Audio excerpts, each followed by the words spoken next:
The silence on Seth's studio lights flickered to life. Soundstage, usually alive with movement, felt unusually cold. Grips whispered. Makeup artists stood waiting. Even the cameras seemed still, like they knew something wasn't right. Keanu. Reeves walked into the room quietly. He always did. No entourage, no loud steps, no ego. Just a simple black hoodie, coffee in one hand, script in the other. He smiled at the crew and nodded at the lighting guy. He noticed something odd. Ana de Armas wasn't in her trailer. Her nameplate had been removed.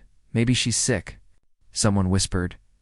Maybe she's late, someone else said. But Keanu knew Ana.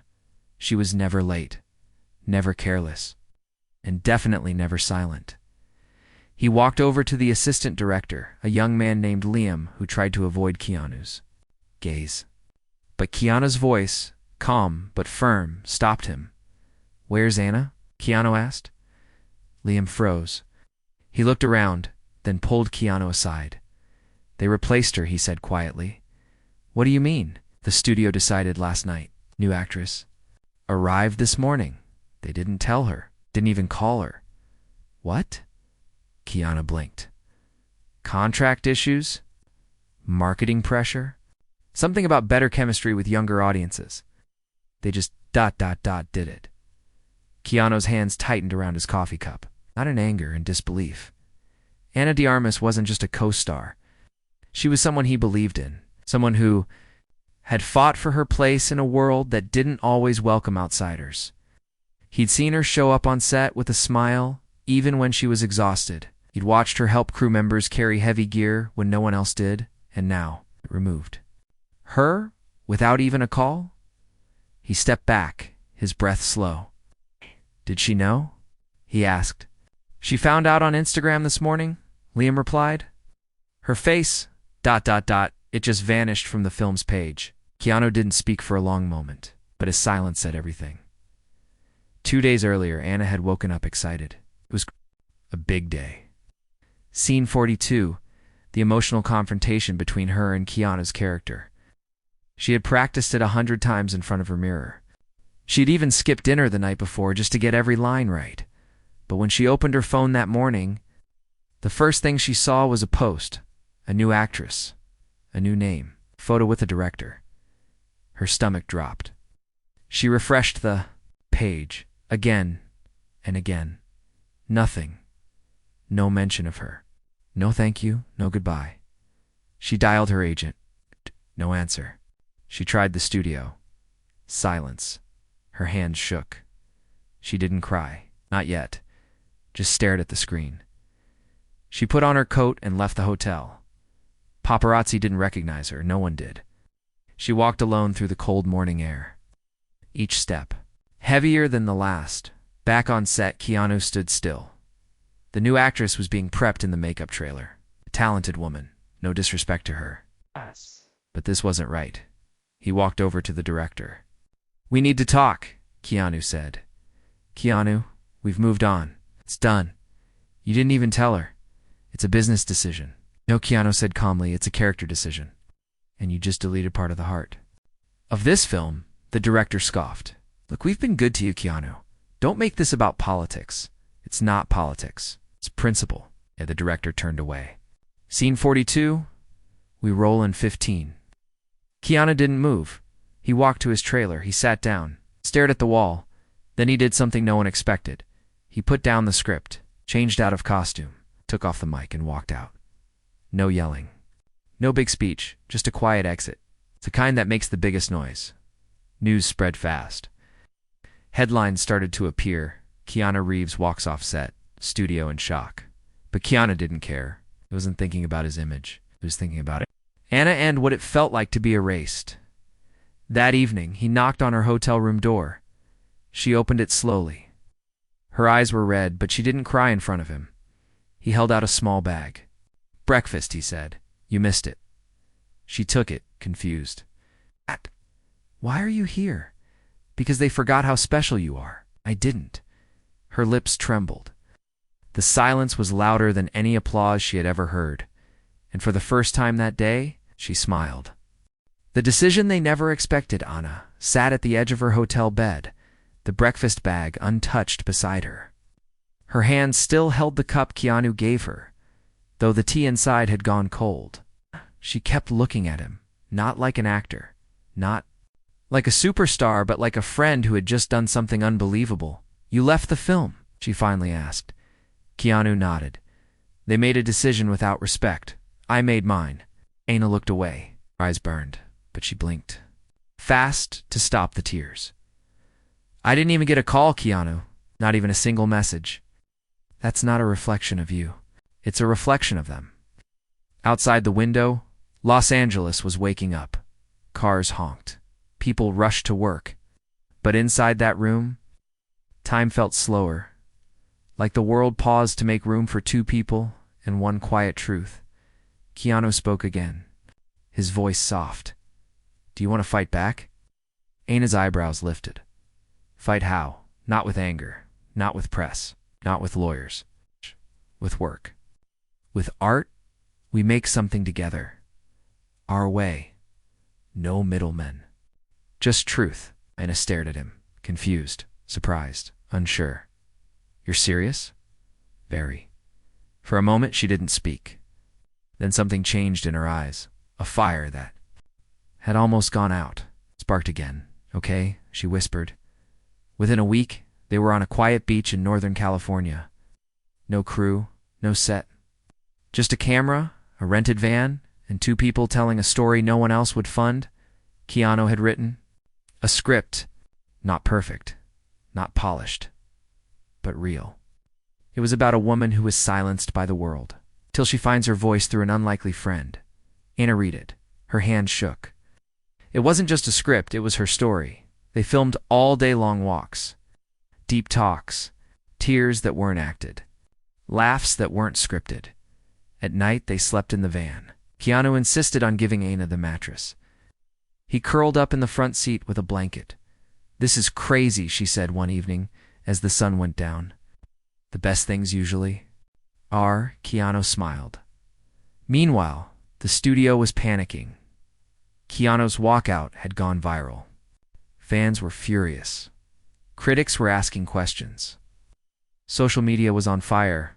Why did Keanu leave? Happened to Ana de Armas? Hollywood needs to answer. A reporter tried to reach Keanu. No answer. They tried Ana. Silence. But one night, Ana posted a single photo. It was her and Keanu sitting under a tree, camera between them. No caption. No. Hushed. Millions of likes in minutes. The next day, the director of the original film called Keanu's agent. "We want him back. We'll make changes. Tell him to call me." The agent passed along the message. Keanu just shrugged. "Too late.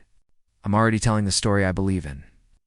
Back in California, Ana stood barefoot on the beach.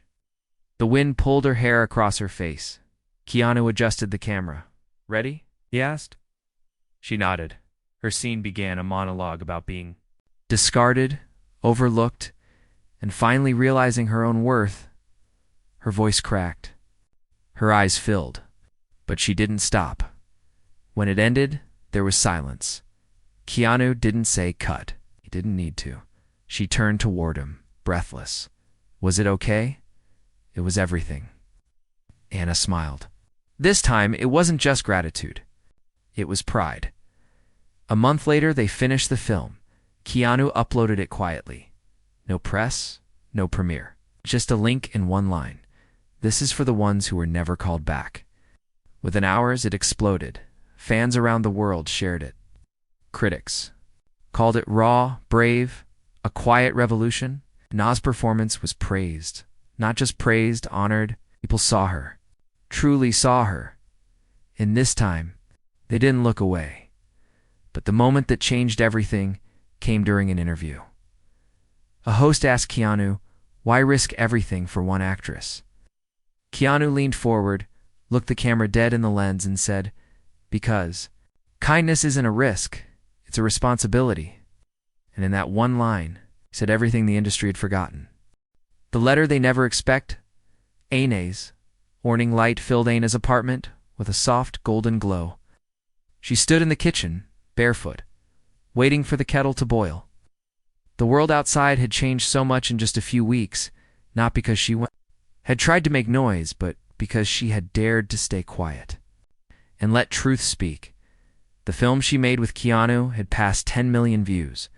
It had no big budget, no famous studio, just heart, just honesty. She opened her laptop to check messages. Her inbox was flooded from fans from small film festivals, from people who said things like, "I thought I was invisible too, until I saw you. Now, you reminded me that silence doesn't mean weakness." But one email made her pause. From Juliet Mendoza, subject, "I owe you an apology." Anna sat down. Slowly, Juliet was the new actress, the one who had unknowingly replaced her. A rising star with no idea what had happened behind the scenes. And now, it seemed, she knew Dotena opened the message. "Anna, I don't know if I have the right to write you. When they gave me the role, they never told me you had already filmed half the movie. I thought it was a fresh cast. I only found out the truth when I saw the headlines. I felt sick. I felt used. I watched the film you made with Keanu. I cried, not just because of how powerful it was, but because I saw what they took from you. You didn't deserve that. I hope one day we can meet and I can tell you this in person." With respect, Julietana stared at the screen.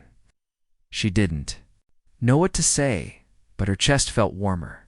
People were listening, even the ones who were never meant to hear her side.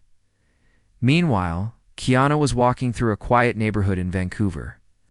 No cameras, no red carpets, just birds in the trees and the crunch of gravel under his boots. His phone buzzed. A call. "From his manager. You might want to sit down," the voice said. "What happened now?" Keanu asked. "That little film you and Anna made? It's been selected for the Harmony Film Festival. It's getting a live screening in 5 days, and they want you both to speak after." Keanu smiled. "We didn't even apply. Someone submitted it for you, anonymously. He didn't ask who. He didn't need to." On the night of the screening, the hall was packed, not with executives in tuxedos, but with students, single moms, young artists, people who had been told they weren't enough. Anna walked onto the small stage with Keanu beside her. Her hands were cold. Her heart raced. When the lights dimmed and the film began, she sat in silence. She didn't watch herself on screen. She watched the crowd. She watched how their eyes widened, how their shoulders dropped, how some held tissues, others held hands. And when the screen went black, no one clapped right away. They just sat, absorbing it, letting it sink deep. Then, someone stood, a young man in the third row, maybe 20. Voice trembling. "Thank you," he said.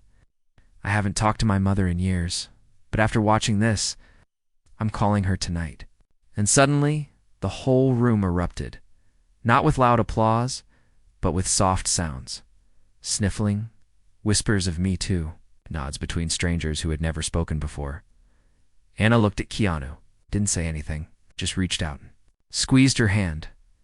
After the show, a small girl approached them. "I want to be like her," she told her father, pointing at Anna. "You already are," he whispered. Anna knelt down. "What's your name?" "Lucy," the girl said. Anna gave her a hug. "Promise me you'll never let anyone replace your voice," Anna said. Lucy nodded with wide eyes. "Promise," she whispered. The next morning, Keanu and Anna were invited to a radio show. The host had been a critic for over 20 years. He asked tough questions. "Keanu, you risked your reputation for a film that had no budget. Do you ever regret it?" Keanu leaned forward. "Fame fades, but what you stand for, that's forever." He turned to Anna. "And Anna, what would you say to the people who cut you out?" Anna looked at the microphone, thought carefully, then spoke. "I'd say thank you." The host raised an eyebrow. "Thank you for reminding me that no one else can decide my worth, not even you." The host smiled slowly. "Powerful words," he said. Anna smiled too. Not for show, for real, because she wasn't just acting anymore. She was living her story. The stage they never expected. The sky over Paris was a soft gray, slow-moving clouds drifting above the Grand Opera House. The city had just woken up. But inside one old stone building, something new was happening. Keanu and Anna had just arrived. At the European Film Forum, they weren't there to win awards. They weren't even invited by the main organizers. It was Lucas Renault, a retired director, who had watched their film and sent a handwritten letter begging them to speak. "We've seen enough noise," his letter had said. "What you made was quiet truth, and we need that more than ever." So, they came, not for fame, not for headlines, but because sometimes truth travels farther than money ever can. Backstage, Anna stood near the curtains, clutching her notes. Her heart pounded louder than the murmurs from the audience. Keanu walked in holding 2 cups of tea. "Here," he said. She took one, grateful. "You nervous?" he asked. "Terrified," she whispered. Keanu sat beside her. "When I was younger," he said, "I thought fear meant stop. Now I know. It just means you're about to do something that matters." Anna smiled. Small, but real. On stage, the moderator introduced them as 2 artists who turned rejection into revolution. Keanu spoke first. "We didn't plan to make a film," he began. "We just didn't want the silence to win." Then, it was Anna's turn. She walked to the front of the stage, her hands still trembling. She looked at the crowd, artists, students, directors, critics, and took a deep breath. "I wasn't replaced," she said softly. "I was revealed." The room fell silent. When someone takes something from you, they think they've ended your story, but sometimes that's when it truly begins. People leaned forward. Some wrote in notebooks. Others simply watched, frozen, like they knew they were witnessing a moment they'd remember for years. "I learned something," Anna continued. "Kindness isn't weakness. Dignity isn't silence. And walking away from what hurts you doesn't mean you failed. It means you chose yourself." When she finished, no one clapped right away, but then one woman stood, and another. And soon the whole room rose to their feet in a quiet standing ovation. Anna stood still in the center of that storm of respect and closed her eyes for just a moment, not because she was overwhelmed, but because she was at peace. That night, Anna and Keanu walked along the river. "Did you ever think," Anna asked, "that getting removed from a film would lead to all this?" Keanu shook his head. "Sometimes, the door they shut behind you is the one that leads you home." Anna looked up at the stars, her breath visible in the cold. "Do you think they regret what they did?" she asked. Keanu shrugged. "Maybe." "That doesn't matter. We didn't need them to see us. We needed to see ourselves." Anna stopped walking. "Thank you," she said. Keanu looked at her. "For what?" "For choosing me when it was easier to stay silent. For staying when everyone else walked away." Keanu smiled. "You didn't need saving, Anna. You just needed space to shine." With that, they kept walking to shadows under the moonlight. Stronger, not because of what they had gained, but because of what they had chosen to let. Weeks later, Anna received a call, the Academy. They weren't calling about a nomination. We're calling about a seat on the panel. "We want voices that matter," the woman on the phone said. "We want yours." Anna sat down, stunned, not for fame, not for revenge, but because the very system that once erased her is now asking her to help rebuild it. The world didn't change overnight, but one small film, with truth and love, had started something in classrooms. Students watched. It had talked about dignity. In studios, producers rethought how they handled artists. And in living rooms across the world, people sat with their own stories and began to believe they mattered too, because sometimes it only takes one person, refusing to stay silent, to remind everyone else that their voice is still their own. The awards night, no one saw coming. Lights outside the Grand Theater in Los Angeles sparkled like diamonds. Cameras flashed. Red carpet rolled out. Reporters crowded at the gates, shouting names, pointing lenses, hoping for that one perfect shot. But something felt different this year. The headlines weren't about blockbuster budgets or record-breaking profits. They were about truth, about kindness, about a film made on a beach, in a rented van, with a secondhand camera. By 2 people who refused to let silence win. Ana de Armas stepped out of a small black car. No limousine, no flashing jewels. Just a simple navy dress, soft makeup, and a quiet strength in her eyes. The crowd turned, some clapped. In stunned silence, she had been erased once. Now the world couldn't look away. Keanu joined her moments later, dressed in a simple black suit. No stylist, no flash, just Keanu being Keanu. As they walked side by side, whispers grew into cheers. Reporters leaned forward, calling out, "Keanu. Anna, will you speak to us? Do you think you'll win tonight? What would it mean to you both?" Keanu paused. He looked at Anna. She nodded gently. Then he turned to the cameras and said, "We already won."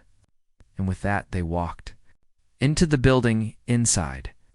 The ceremony was buzzing. Their film Between Silence and Soul had been nominated for Best Original Screenplay, Best Actress, Best Independent Feature. An Audience Choice Award, no? One had expected it, especially not the studios that once ignored them.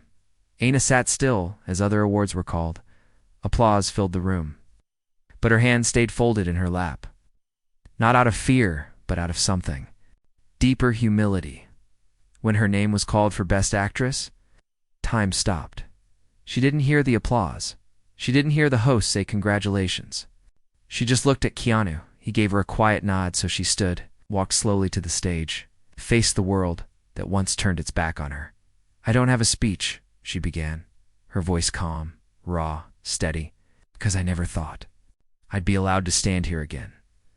The room listened. You could hear nothing but her breath.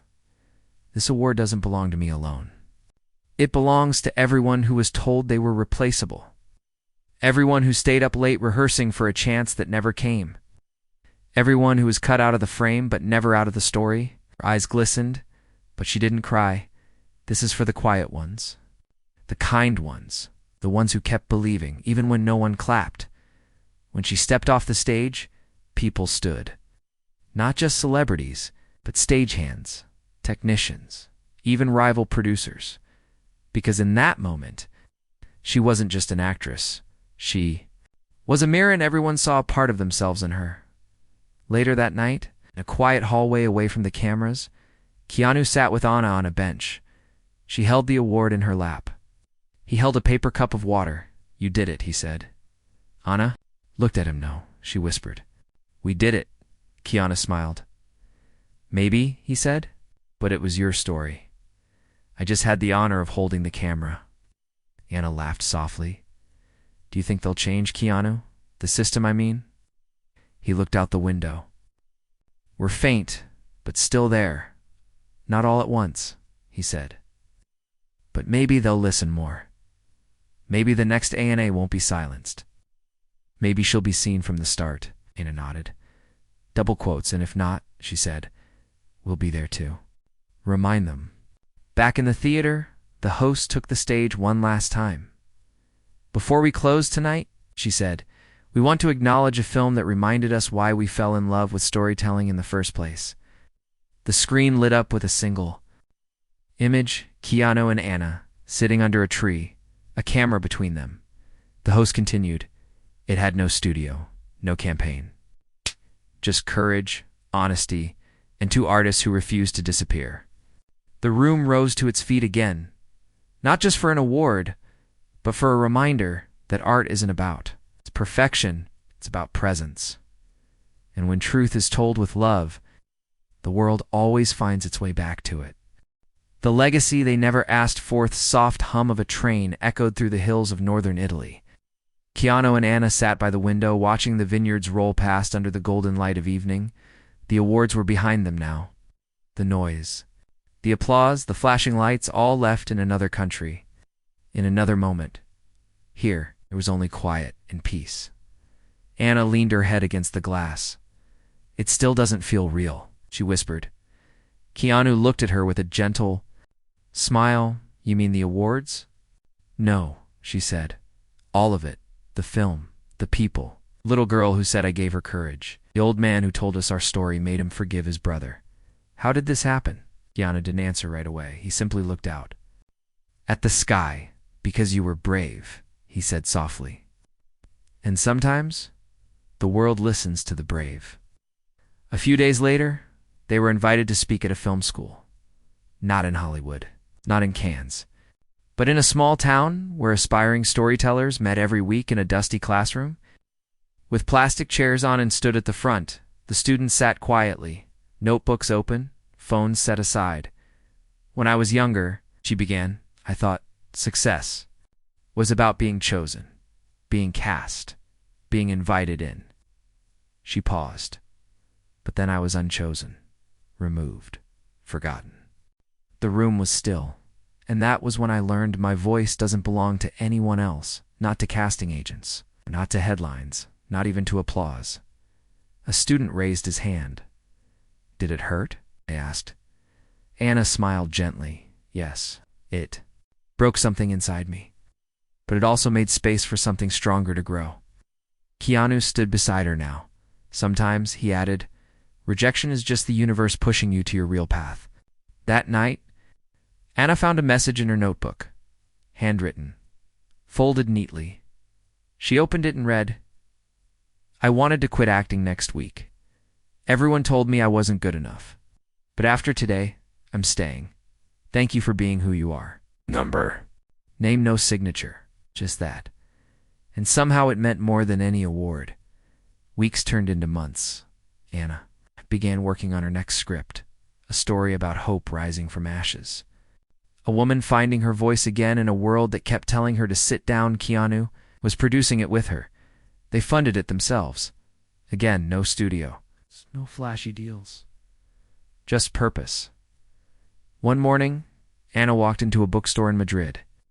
In the corner, she saw a table with film essays. Her photo was on the cover of one small book titled The Quiet Fire, How Truth Changed Cinema. She picked it up, flipped through it. One line stood out. The power of Anna and Keanu's film was not that it shouted louder than the world, but that it whispered clearly enough to be heard in the noise.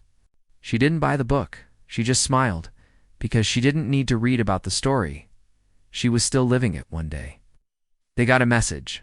It wasn't from a fan or a critic or a magazine. It was from a girl named Lucy, the same girl. From the film festival in Paris, she had grown. Her handwriting had changed, but her words still held that spark. I got into film school. I'm writing a short about a girl who's told she's too small, too quiet, too late. Going, just like you taught me. Yes. I still remember what Anna told me. I never let anyone replace my voice. Anna held the letter to her chest and cried. Not because she was sad, but because she finally knew. She had become what she once needed when she felt forgotten, and now she was that light for someone else. On a quiet evening years later, Keanu and Anna sat again under a tree, the same tree from that photo, now printed on film school walls and cinema bookshelves. A student walked by, hesitated, then turned. Excuse me, he said, nervous. Are you the two who made that film? Keanu smiled. We made a lot of films, no, the student said. I mean that one. It's the one that changed everything. Anna laughed gently. We just told the truth, she said. Exactly, the student said. No one was doing that back then. And with that, he walked away, shoulders a little straighter, steps a little lighter. Anna leaned back on the grass. Do you ever wonder what would have happened if they hadn't removed me? She asked. Keanu looked at the sky. No, he said, because then the world wouldn't have heard you. And in the quiet that followed, there was no bitterness, no anger, only peace and the soft, steady truth that sometimes the story they try to erase becomes the one the world remembers. Most